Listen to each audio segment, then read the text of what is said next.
નમસ્કાર દર્શક મિત્રો, જનરપન ન્યૂઝમાં આપનું સ્વાગત છે। હું છું આપણો મિત્ર કંચન પરમાર।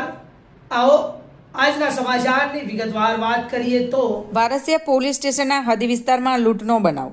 સિનિયર સિટીઝનની આંખોમાં મરચું નાખી લૂંટનો પ્રયાસ। વારસિયા પોલીસ દ્વારા લૂંટના એક આરોપીને ઝડપી લેવામાં આવ્યો। અન્ય આરોપીઓ મુદ્દામાલ લઈ ફરાર થયા। વારસિયા પોલીસ દ્વારા અન્ય આરોપીઓને ઝડપી પાડવા ચક્રો ગતિમાન કર્યા છે। વારસિયા ચતુર્પાર્ક સોસાયટી છે, અહીંયા હમણાં બનાવ બન્યો છે। એમાં એક ગાડી પકડાઈ ગઈ છે અને ચોર પકડાઈ ગયો છે। અને અંકલ અમારા ગાડી છે જોબ પર એમના દુકાન પરથી આવતા હતા અને એની અંદર ઉતરતા હતા અને મરચું નાખ્યું અને મરચું નાખ્યા પછી એમને દેખાયું નહીં એટલે પેલો લૂંટ કરીને નહીં ગયા। એમાં એક જણ પકડાઈ ગયો, એની ગાડી ચાલુ ના થઈ એટલે પકડ્યો અને એને પકડીને પોલીસને હવાલે કરી। દાદા શું કામ કરે છે?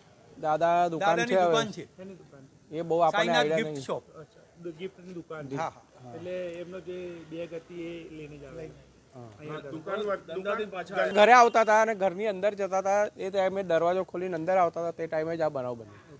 અને પેલા ભાઈએ મરચું નાખી દીધું એટલે કશું દેખાય ના। જે ગાડી પકડી તમે લોકો સ્થાનિકો એ ગાડીમાં શું શું મળી આવ્યું? એ ગાડીની અંદર 3 નંબર પ્લેટ મળી છે, પકડ મળ્યું છે અને એક કાગળ મળ્યું છે। એ 12-1ની ગાડી છે, હમણાં જ છોડાઈ છે નવી। શું નામ તમારું? નરેન્દ્ર પ્રવીણભાઈ। તો આવા જ પ્રકારના નવા સમાચાર સાંભળવા માટે જોડાઈને રહો અમારી ચેનલ જનરપન ન્યૂઝ સાથે। અમારી ચેનલને લાઈક કરો, શેર કરો, સબસ્ક્રાઈબ કરો, તેમજ આ વિડીયોને વધુમાં વધુ શેર કરો।